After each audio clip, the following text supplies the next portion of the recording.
Jamie McMurray is spectacular. Let me explain. On May 17th, 2014, Jamie McMurray won the NASCAR Sprint All-Star Race. Winning the All-Star Race is a unique accolade for a NASCAR driver. It doesn't count towards your Cup Series win total, but it does lock you into the next 10 All-Star races. Jamie would use this provisional to start every All-Star race until his retirement in 2019. And it's a good thing he had it, because he would never win a Cup Series race again. Jamie McMurray is such an interesting driver when it comes to winning. He only won 7 points races in his Cup career, but nearly all of his wins were spectacles. Either they were wild enough to imprint onto our memories forever, or they came on the grandest stages. The way his victories were able to grab the headlines could make the average fan wonder why he only had 7. This got me thinking, which of his wins was the best?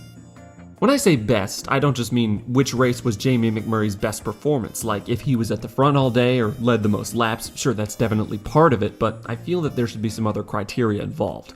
Criteria like how lucky Jamie was that day, what equipment he had to work with, but mostly how much of a spectacle it was. I don't have any objective criteria with me, but I feel I have a good sense of judgment when it comes to which Jamie McMurray win is the most Jamie McMurray win of all time. With that established, let's get started. Here are the top 7 Jamie McMurray wins.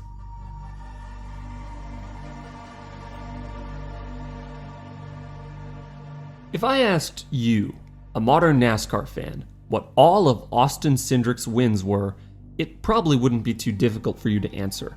Daytona and Gateway. Easy, right? Well, there's a reason for that. He's only won the 2. The same goes for guys like Ricky Craven, Austin Dillon, and Eric Almirola. If you can list all of their wins off the top of your head, they probably haven't won too much. Jamie would have fallen into this category if not for one night in October 2010. One race that proved Jamie McMurray could win in a forgettable fashion. It's the only win of his that you can't name off the top of your head. We're at Charlotte Motor Speedway for the Bank of America 500. It's the 5th race of the chase for the Cup, which Jamie is not a part of. He rolls off the grid in 27th place and is almost definitely an afterthought tonight. The only mention of him on the pre-race coverage is essentially stock footage to demonstrate how tricky turn 4 will be. 2 laps in, Jamie's night nearly comes to an end as he narrowly avoids a spinning Ryan Newman and a slowing Denny Hamlin. Can everybody get away from him? Look out! That was close. That was Denny Hamlin that just missed him there at the end. By the restart, he's up to 23rd, and Kyle Busch takes the lead. Kyle will go on to lead 217 of the 334 laps tonight, and he'll be Jamie's toughest competition. As Kyle pulls away, Jamie slowly makes his way forward. A few minutes later, he has an even closer call with Kyle's older brother. The man who's trying to make history with the sweep. Look out! Jamie McMurray just gets by. As Jamie restarts in 23rd, Michael McDowell, driving for Whitney Motorsports, leads the field back to the green after staying out. Despite restarting in the second row, Kyle already has the lead and then some by turn 2. Jimmy Johnson spins on lap 35, which is extremely important to people focused on the points championship, but we are not. At this point, we have to address something that usually wouldn't be notable at all. This race aired on ABC, but this is the ESPN2 logo. This is not the live broadcast. It's a re-air, which is about to skip ahead 75 laps. To the best of my knowledge, the full race is currently lost. Thanks to highlight packs and racing reference, we can piece together Kyle Busch's continued dominance through a long green flag run and his displeasure with the car. We lost another race. Way to go, Deep. Running 4/10 quicker than everybody right now, bud. Yeah, the throttle's sticking, damn it! We rejoin the official broadcast as the field leaves pit road, and while we were away, Jamie McMurray moved all the way up to the top 10. He holds steady in 9th place until the only multi-car crash of the night. 2-car crash down on the front straightaway. Casey Kane's involved, the 77 of Sam Hornish. Yeah, Casey Kane got loose up high and came across and caught the right rear of the 77. Jamie stays on the racetrack as much of the field pits, and the broadcast jumps ahead again. While we were away, it became apparent that fresh tires didn't mean much, and McMurray took the lead for the first time tonight. Kyle Busch takes the lead back for a couple laps, and he's still not happy with his car. I'm either going to drive it into the wall or spin it out. I'm out of ideas. As the pit cycle concludes, McMurray takes the lead back, but it's soon wrested from him by Jimmy Johnson, who's recovered from his spin. This is extremely important to people focused on the points championship, but we are not. Kyle Busch follows Johnson and soon takes first place for himself. The broadcast cuts again as Marcus Ambrose spins and the field comes to pit road. Whatever the one team does on this stop reinvigorates the car, as when ESPN2 returns, McMurray is hot on the heels of Kyle Busch. After another restart, Jimmy Johnson makes a move for the lead with 90 to go, but backs out of it in turn 4 as he knows how treacherous it can be. Hey, look who taught us that. Jeff Burton spins and the broadcast jumps ahead over 60 laps. McMurray takes second from Johnson, the field pits one more time, and we rejoin ESPN2 with 26 laps to go. Caution is out. 26 laps to go. We've got debris on the racetrack. Everyone knows tires don't mean much tonight and the leaders stay out. With 21 laps to go, the field takes the green flag for the final time. Kyle Busch has been lightning quick on restarts all night, so if McMurray wants to win, he'll need to keep Kyle in his grasp. Jamie McMurray was ready for Kyle Busch on that start. As they head into 1 and 2 side by side, everyone waits for the burst of speed Kyle seems to always get in the middle of the corner. But it never comes. McMurray pulls away and never looks back. This could be the biggest comeback from the worst starting position in the fall race ever here at Charlotte. What a job by this one team. And you are clear. Congratulations, Stooge. Jamie McMurray's your winner. 2010 was unmistakably the greatest year of Jamie McMurray's career, but I feel that this win was particularly special in its own right. Sure, it wasn't a crown jewel like his other 2 wins that year, but paradoxically, that's what makes it special. Jamie McMurray has wowed crowds with marquee trophies, photo finishes, and airborne cars in his mirror, but tonight didn't feature any of that. Tonight was good, hard racing without any pomp or circumstance. He had the best car, and he drove the hell out of it until he landed in victory lane. The last time Jamie McMurray won the Fall Charlotte race, it put him on the map. Tonight, he's ensured he'll stay on it for good.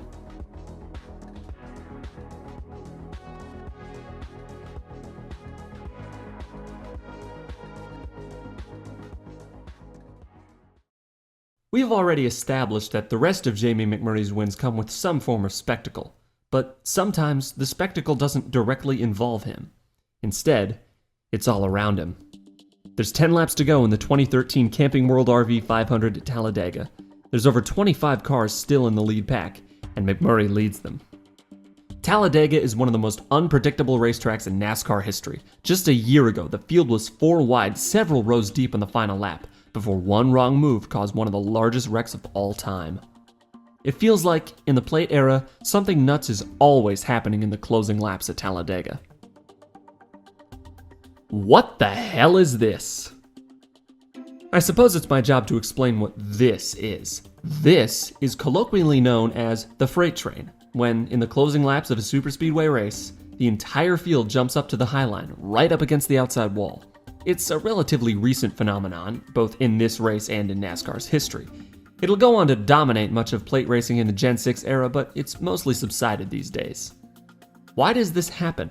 Well, the reason they're up high is that it's harder to make a move on the inside than on the outside. And the reason nobody's making a move is that nobody else is making a move. Look, Jimmy Johnson just tried it and he lost a ton of spots. Why would I risk my position like he did?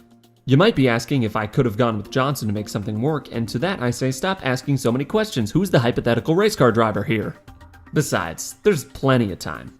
These guys don't need to go now to have a shot at the win. There's still 9 laps to go. This is a long race, and you can't expect the winning move to be made with 8 laps left to run. 7 laps is an eternity at this place. Anything can happen in 6 laps at Talladega. The back of the pack's starting to move with 5 laps left, but they're not getting anywhere. Probably because they were foolish enough to make the move with 4 laps to go. I'm telling you, you can do anything in 3 laps. The bottom line is completely dissipated because they understand there's 2 whole laps to go. It's always best not to rush and wait until the white flag will be in the air, the last lap. Oh, fuck. It is beyond time to go. Austin Dillon jumps out a lane and gets blocked right away by Dale Earnhardt Jr., who's intent on keeping second place and making his move in either turns 3 and 4 or the tri-oval. The block allows Ricky Stenhouse to close rapidly on Dillon. Oh, trouble! Dillon gets turned around! So that's it. All that build up to a move that never gets made because the race ends under caution after a single car spin. You're probably wondering something at this point, where's the spectacle? All of Jamie McMurray's wins come with some form of spectacle, with only one exception, which we've already looked at. Everything we've seen so far has been the polar opposite of spectacle. 0 challenges for the lead plus single car spin plus race ending under yellow equals insignificant race. Well, one more thing is about to happen. One small moment that ensured this race would stick in our minds. Into the middle of the pack. Yeah, that'll do it. I believe the fact that Jamie McMurray was in the lead caused the universe to throw us a bone and make something wild happen. If anyone else is conducting this train, the rest of the field is able to avoid Dillon and the race ends without fanfare. But Jamie McMurray always demands a show.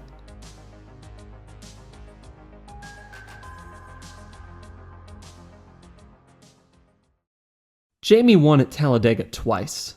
We just looked at the second time, so let's set the clock back a couple years and take a look at the first.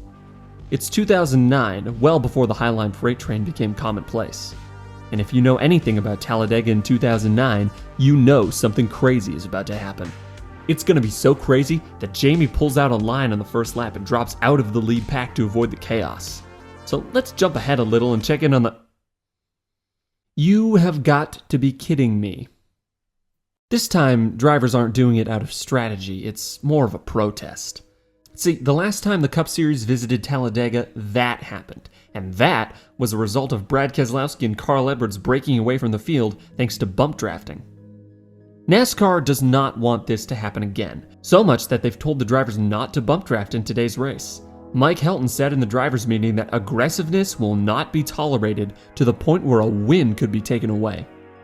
Ryan Newman asked him if the top 4 were all bump drafting on the final lap, as was the case in May, if 5th place could possibly be awarded the win. Mike simply replied, possibly.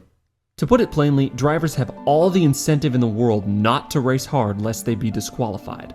So, they figure, if you can't race the way you want to, why race at all? You know, there was something that happened here many, many years ago that is kind of a forbidden term, a driver boycott, you know. But I think this is kind of these guys' answer. They don't have any other way of expressing how they like or did as we start green flag pit stops here. But these guys are saying, okay, if this is what we can and can't do, then this is the kind of racing that we're going to do right now. The field doesn't stay single file all day, but the extent of pack racing is mostly 2 stagnant lines rather than 1. For a brief moment on the 62nd lap, we're treated to 3 lanes of action. Kevin Harvick and Denny Hamlin briefly link up and turn into a rocket ship before Denny realizes he's about to get in trouble and swings high. This allows the lane behind him to catch up quickly, causing an accordion effect throughout the pack. With 37 to go, another burst of 3-wide action is broken out. Jamie McMurray has found himself leading the bottom lane, and he's got momentum. For a brief moment, he takes the lead, before the inside dissipates again and he falls in line in 5th place. But he and his teammate Matt Kenseth aren't content with this. They dive to the bottom as ESPN cuts away to discuss Jimmy Johnson and Michael Waltrip. When they cut back, Jamie has taken the lead. Soon, the inside returns, led by Dale Jr. and Clint Boyer. As they reach McMurray, ESPN cuts away to discuss Jimmy Johnson again. I am going to go crazy. With 21 to go, Jr. takes the lead and the crowd gets loud. He moves up to block McMurray. It's looking like boring racing as protest is coming to a close, and the allure of being 20 laps away from a win at Talladega is setting in. 2 laps later, McMurray disposes of Dale Jr. and pulls the inside line away. Even as Jr. rebounds, Jamie holds strong. He's putting on a clinic, blocking 2 lanes at once. As David Reagan finally breaks through, ESPN cuts to Jimmy Johnson a 3rd time. The world ended a long time ago and we are all living in the aftershocks. Dale Jr. suddenly jumps low on McMurray, who follows him down. This opens the door for David Stremme? Jamie can block 2 lanes at once, but he can't block 3. David Stremme is now leading a NASCAR Sprint Cup race with 12 laps to go. Soon, the outside line loses its momentum, and McMurray retakes the lead. This time, he's going to keep it. With 5 laps to go, the racing gods realize that Jamie McMurray is leading the race and is on track to win it, and we haven't seen a spectacle yet. So, they spin one up for us. Jamie McMurray and Matt Kenseth briefly link up and turn into a rocket ship before Matt realizes he's about to get in trouble and backs off. This allows the lane behind him to catch up quickly, causing an accordion effect throughout the pack. Oh, here's a car upside down. Big time crash upside down. It's Ryan Newman. See Kevin Harvick there. Marcus Ambrose. Ambrose is there, comes across, Harvick stops, and Newman's car comes to rest upside down on its roof. I assume when the racing gods need a spectacle ASAP at a super speedway race, they just pick up Ryan Newman's car and turn it upside down. Of course, the race isn't over. There's going to be one final restart, and the next flag, yellow or checkered, will end the race. McMurray leads the inside line as Brad Keselowski muscles his way between Brian Vickers and Michael Waltrip. He's now right behind Kurt Busch, who leads the outside line. In May, Brad Keselowski held his line and sent Carl Edwards into the catch fence in the tri-oval, ending the race. In November, he gets into the back of Kurt Busch. Oh, here goes Kurt Busch around. Oh, crash behind you, crash. Kurt takes a huge hit to the inside wall, but nobody's eyes are on him. Mark's upside down. Mark Martin is over on his roof, Back on his wheel. into the wall. 2 flips in one race. That's a spectacle. And that's a Jamie McMurray win. We're now graduating from the spectacles that surround Jamie McMurray and moving on to those that directly involve him. We're staying at a super speedway, but heading southeast to Daytona, where Kevin James turns the command into a spectacle of its own. I just got 3 things to say. God bless our troops, God bless America, and gentlemen, start your engine! I'd say hell yeah, but you know, trade war. Jamie rolls off pit road in 15th after qualifying was canceled due to rain. On a hot summer night in Central Florida, the Pepsi 400 is underway. 9 laps in, and Jamie's already displaying the same aggressiveness he'll show at Talladega by disposing of Dale Jr., I want to say again, but this is 2 years earlier. Early on, Tony Stewart is taken out from second place by a wreck that's eerily similar to that year's Daytona 500. While this has nothing to do with McMurray, you have to admit it's pretty interesting. It's one of 3 wrecks in the first 25 laps, spurred on by the slick Daytona surface on an 80-plus degree July night. By lap 30, McMurray's up to second place. Soon he takes first, leading 2 laps that are attributed to Jeff Gordon on Racing Reference. Huh? Turns out he dipped his left side tires below the yellow line while taking second from Gordon, and NASCAR black flags him. He doesn't get credit for leading the laps and has to take a penalty. He's fallen to 35th place and needs a caution relatively soon to stay on the lead lap. While Jamie takes his penalty, TNT airs a Miller Lite ad lamenting debris cautions. Can you believe all these caution flags this week? Man, they practically ruined a good race. Yeah, it seemed like they're gonna race all day under yellow. Said there's debris on the track. Debris, I didn't see any debris. Yeah, me neither. What's the definition of debris? I'll give you the definition of debris tonight. A bunch of rubber coming off Kevin Harvick's car after he hit the wall, bringing out the yellow and saving Jamie McMurray's race. NASCAR hasn't yet implemented the double file restart in 2007, so Jamie's an eternity away from the leaders of the green flag. But slowly, he works his way up. 29th, then 23rd, then 16th. Jamie isn't going to go quietly into this summer night. By halfway, he's 14th and just starting to squeeze into the picture once again. At this stage, the field is so strung out that a fan who started watching a while after the Daytona repave might mistake this for a pre-restrictor plate race. When Sterling Marlin blows a tire and ends the 54-lap green flag run, McMurray has cracked the top 10. As he's wont to do tonight, he jumps to the bottom immediately. As the field goes low, he heads high with Casey Mears and makes it back to the top 5. He'll hang around there for some time until pit stops shuffle the running order.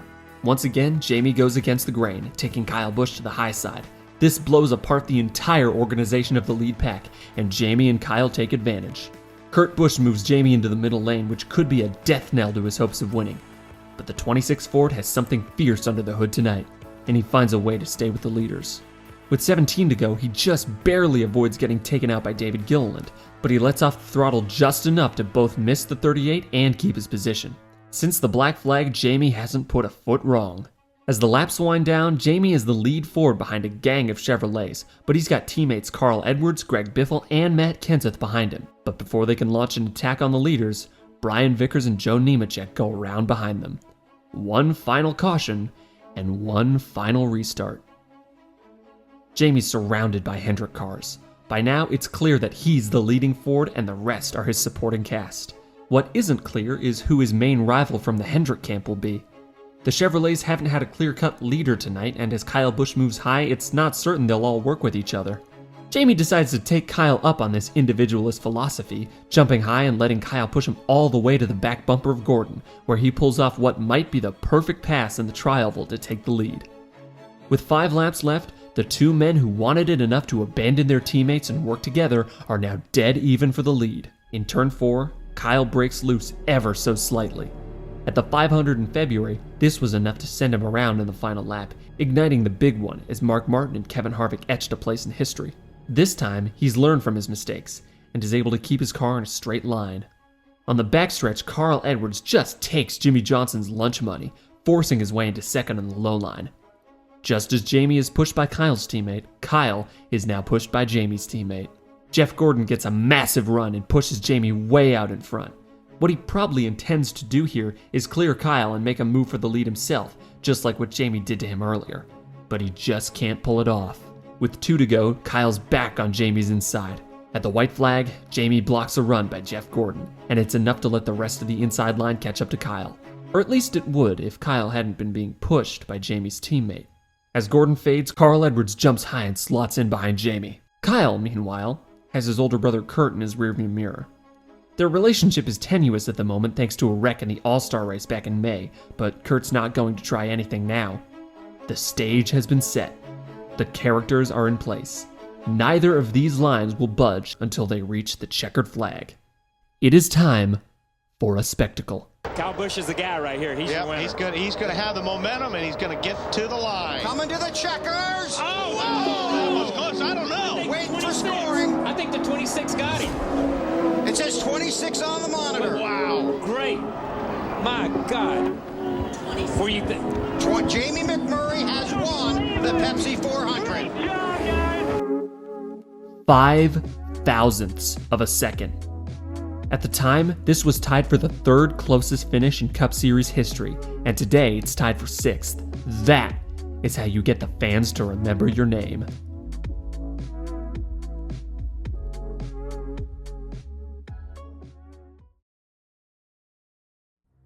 Jeff Gordon, Dale Earnhardt, Dale Jarrett, Ricky Rudd, Bobby Labonte, Bill Elliott, Kevin Harvick, Tony Stewart, Jimmy Johnson. 481 NASCAR Cup Series wins, 25 Cup championships. These 9 drivers are some of the best to ever get behind the wheel of a stock car. But this specific group of 9 isn't bound together by all but one having at least one championship, or all being in the Hall of Fame save for the one who's too young to be eligible. No, these 9 are, as of July 25th, 2010, the only drivers to ever win the Brickyard 400. The Brickyard 400 is, by 2010, in the process of losing its luster.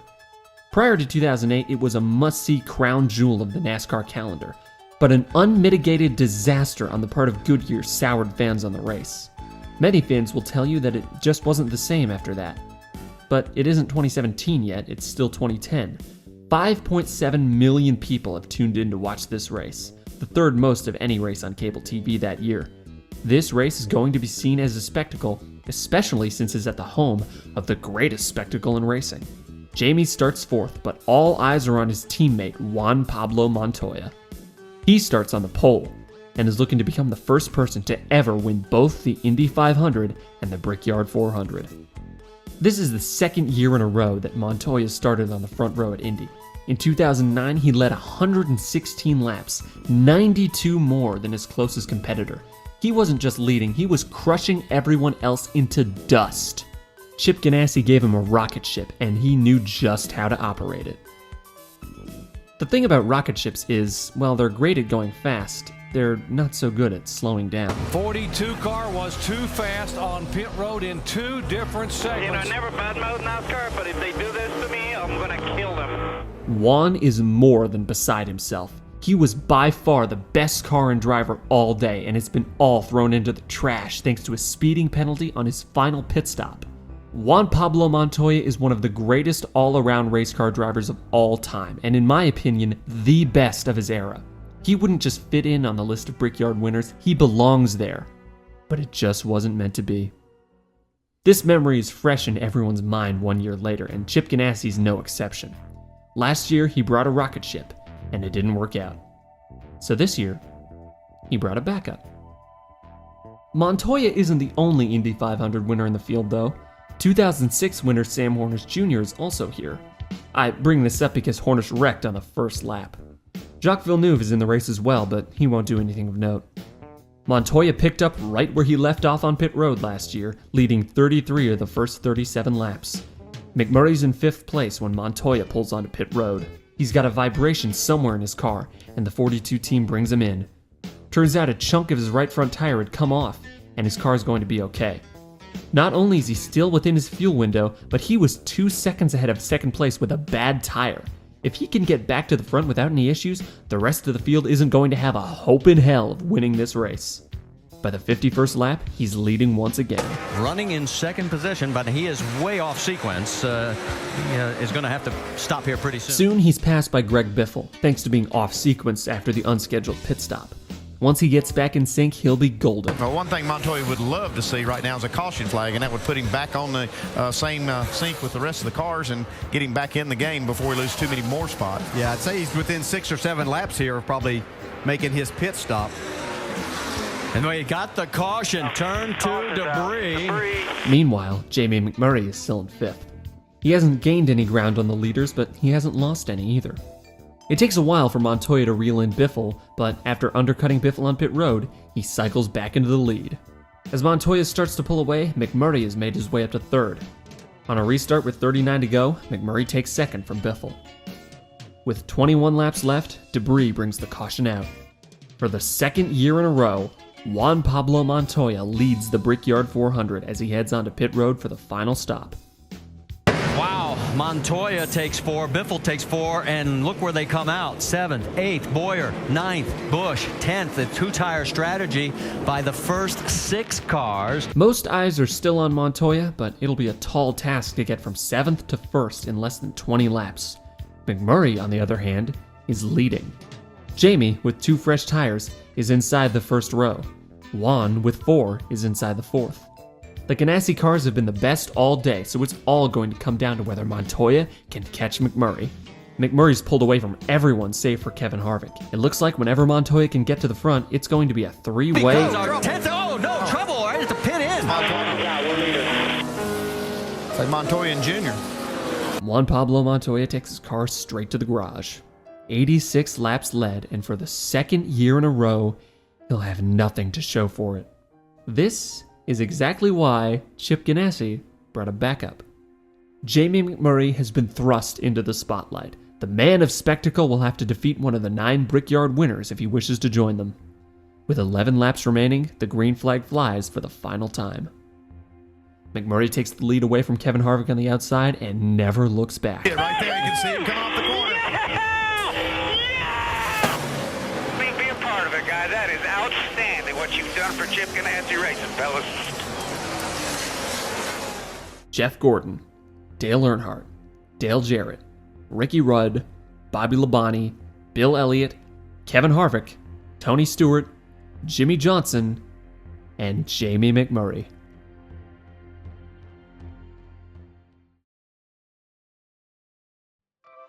Dale Earnhardt Incorporated won the Daytona 500 3 times, twice with the 15 and once with the 8. That's 2 of the 3 full-time cars they had at the time. By 2010, Dale Earnhardt Incorporated was no more. It merged with Chip Ganassi's team before the 2009 season, and only one vestige of Earnhardt Incorporated remains: Jamie McMurray's 1 car. It's strange to think about how the least prominent of the 3 DEI cars was the one that lasted the longest. Hell, technically it still exists today as Ross Chastain's car at Trackhouse. But that's what happens when the main 2 were so intertwined with their original drivers. It felt weird to see the Earnhardt 8 without Dale Jr., or the Earnhardt 15 without Michael Waltrip. So when it came time to pick only one number to carry on, Earnhardt Ganassi Racing went with the 1. 2010 is the first season since the formation of Earnhardt Incorporated without the 8 car attempting the Daytona 500. It's also Jamie McMurray's first season back in the Ganassi camp after leaving for Roush in 2006. He's got quite the weight on his shoulders. Not only is he trying to return his former team to its early 2000s prominence, he's also carrying the legacy of one of the most popular teams in NASCAR. As we've already seen, he'll go on to win at Indianapolis and Charlotte, accomplishing his goal for Ganassi. But on the Earnhardt side of things, one race towers above the rest. It's the start of something big. It's a day we crown a champion. It's the Daytona 500 on Fox. Jamie starts 13th in his 8th attempt at the Great American Race. Despite 3 of his at this point 4 wins coming on plate tracks, he's had rotten luck here in February, never having finished higher than 26th. In fact, of the 16 drivers who started every 500 from 2003 to 2009, Jamie had by far the worst average finish of that span. Through the opening act of the race, he stayed towards the end of the lead pack ahead of an early crash. He stayed nearly invisible throughout the first half, holding steady on the periphery of the top 10. Not enough to be noted by the announcers, but enough to imprint himself on the minds of the fans at home. 92 laps in, the Fox crew finally catches on. You know, I spoke about Jamie McMurray winning at Talladega, driving for Roush Fenway. Of course, now he's driving for Earnhardt Ganassi, and he was driving sideways right there off turn 4, but he's moved nicely back up into the top 10. He has had a loose race car, I think, ever since they unloaded it out of the truck about a week and a half ago. Daytona International Speedway was last repaved in 1978, 32 years ago as of this race. The track has become known in recent years for its bumpy, abrasive surface. But as Jimmy Johnson and John Andretti have found out today, 3 decades of wear and tear have finally reached the track's limit. 78 laps to go, under a break here for track repair. When you pave a racetrack beginning at the bottom of the apron, you lay the pavement in courses about 12 feet wide, and that creates a seam right where those safety workers are standing, and some of the asphalt in that seam between the lowest and the next course has come up. Well, what happens with these race cars, and we've seen it more this year than any other year I can remember, these cars are porpoising more through the dips. And when they do, when the car comes down, there are parts underneath that race car, like a cross member or headers or, you know, bell housings, all kind of things under there that can hit the racetrack. And apparently it's dug up a piece of the racetrack. Before the 2011 race, the track surface will be completely dredged and redone, making for the smoothest asphalt in the Speedway's history. But for now, the field must navigate the bumpiest that Daytona will ever be for 80 more laps. An hour and a half after the red flag comes out, it's lifted, and the race resumes with 75 laps to go. After another 36 laps, it's become clear that the patch NASCAR has put in place isn't enough. As often happens when you make a patch in asphalt, it's the adjacent asphalt that goes first, and you see that seam beginning to break up. And once it does, what surrounds that patch is going to work its way apart, and all that aggregate comes down the banking and just raises havoc. Another half hour and change passes, and the sun dips below the horizon. The field dips onto pit road to adjust their cars to the nighttime atmosphere, and Jamie McMurray will restart 16th for the final act of the Daytona 500. With 32 laps left, Scott Speed leads the field to green. Jamie slots himself into the bottom lane and begins to move forward. With 18 to go, he's solidly within the top 10. Soon, he finds himself at the tail end of a 7-car breakaway. He's got a fast car under him, but he's not going to win this race unless something happens. With 7 to go, something happens. 3 cars around in the middle of the back straightaway. Ryan Newman is in it. Because this is a NASCAR race at a plate track, Ryan Newman clobbers the wall. Remarkably, NASCAR gets the track cleaned up in time to restart with 3 laps to go in regulation. Debris. We're not going to go. With 2 laps to go in regulation. It'll take a Herculean effort to get from 7th to 1st in 2 laps. Or a little luck. And as Greg Biffle takes the lead, and Bill Elliott gets piled up in turn number 4 with, I believe, Joey Logano. Caution's out. The caution's out. The leader has not taken the white flag, so we will go into overtime. This time, McMurray will restart 6th. Another row forward, but he still has it all to do. Before they get to turn 1, Kevin Harvick makes a move to the inside on Martin Truex Jr.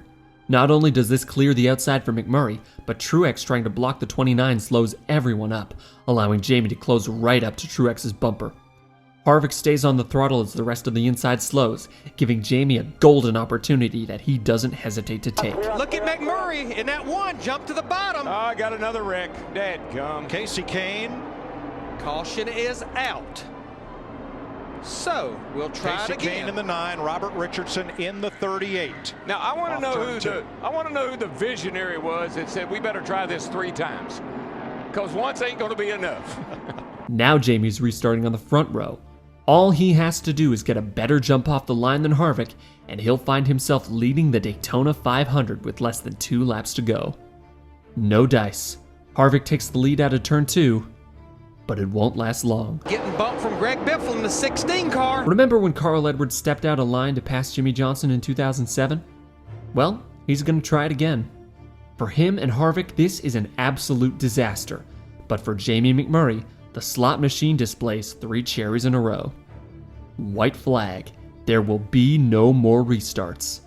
Greg Biffle jumps low in the tri-oval and McMurray doesn't have an answer. They're side by side through 1 and 2. Clint Boyer moves high and slots in behind Jamie, and now he's got help.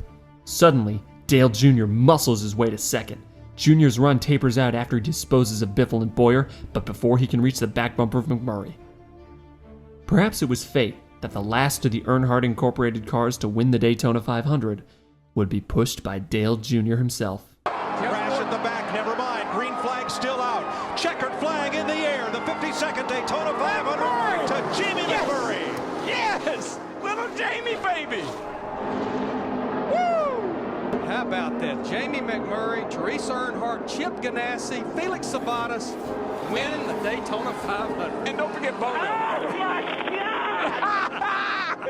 Jamie McMurray was always going to win the Daytona 500 at some point, because the race is a spectacle unto itself.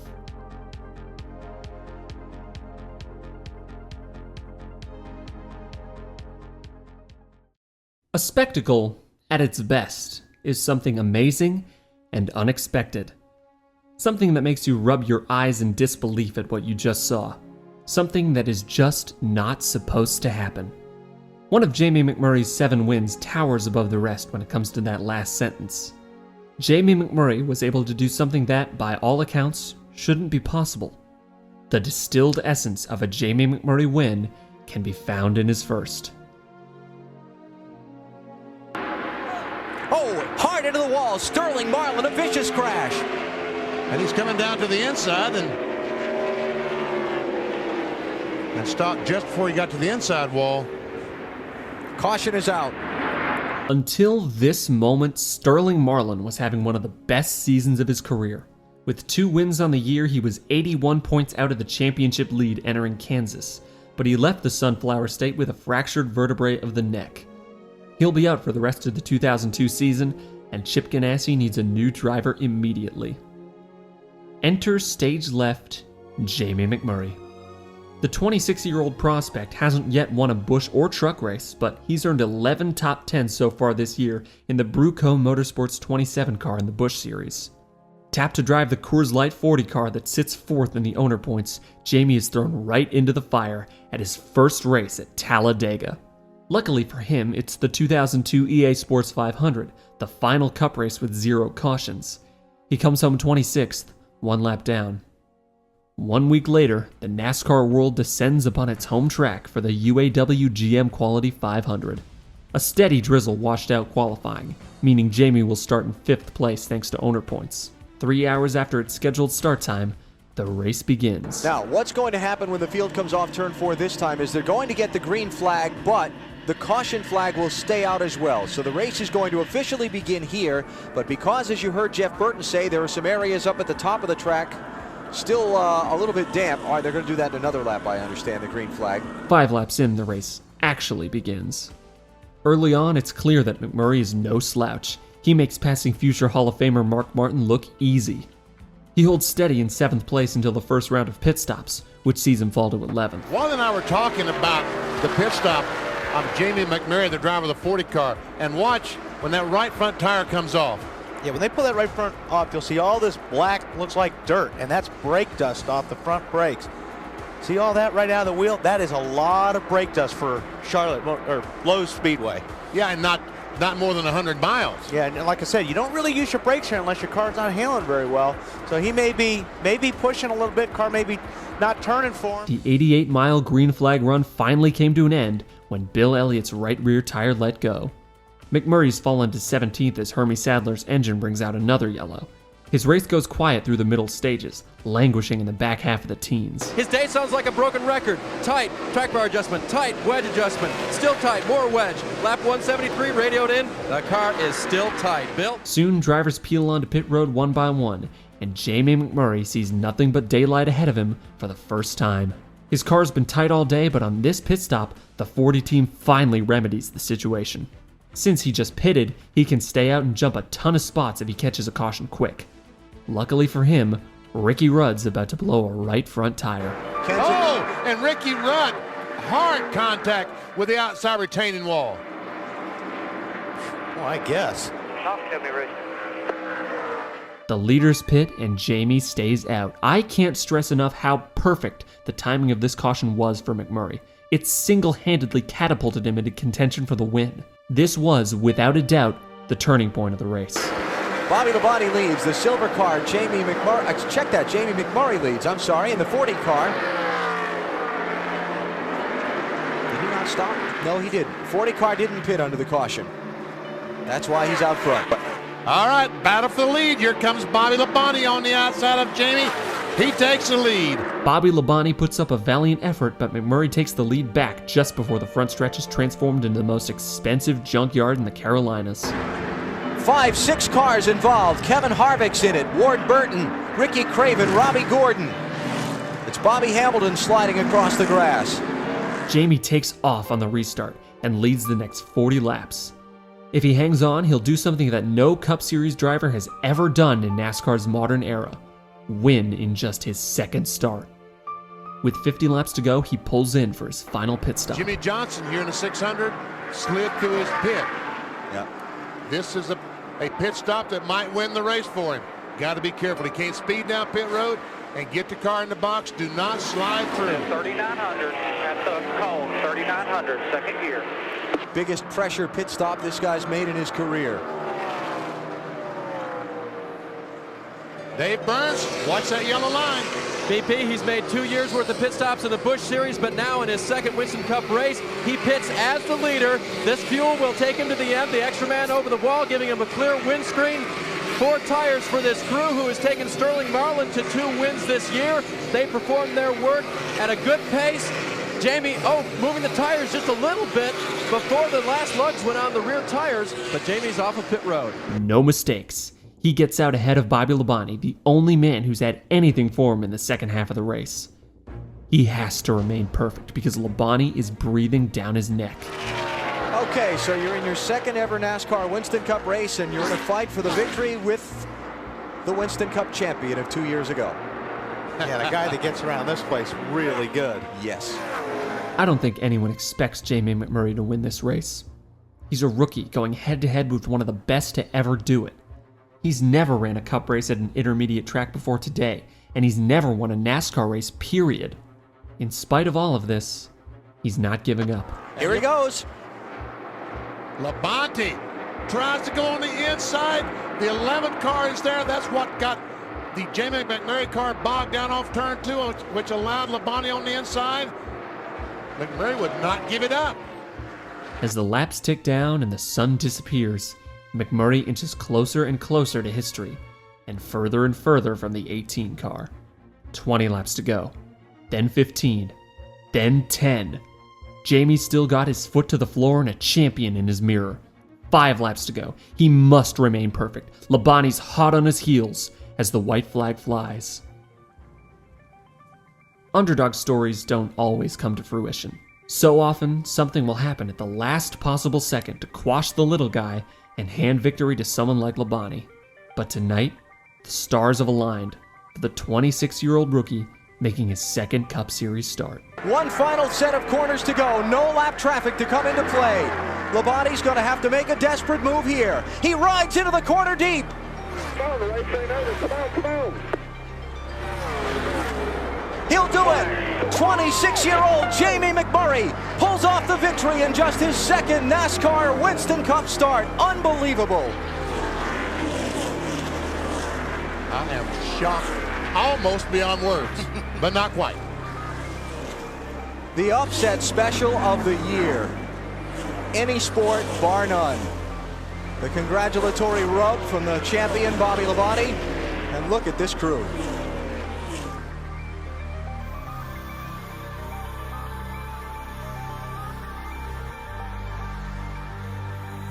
Today, Jamie McMurray is a color commentator for the CW's coverage of the NASCAR Xfinity Series. He's widely regarded among fans as one of the best in the booth right now, and it's a matter of when, not if, he'll be calling the Daytona 500, the Coca-Cola 600, or the championship race. So when you see him telling the stories of NASCAR's future, try not to forget about the part he played in NASCAR's past.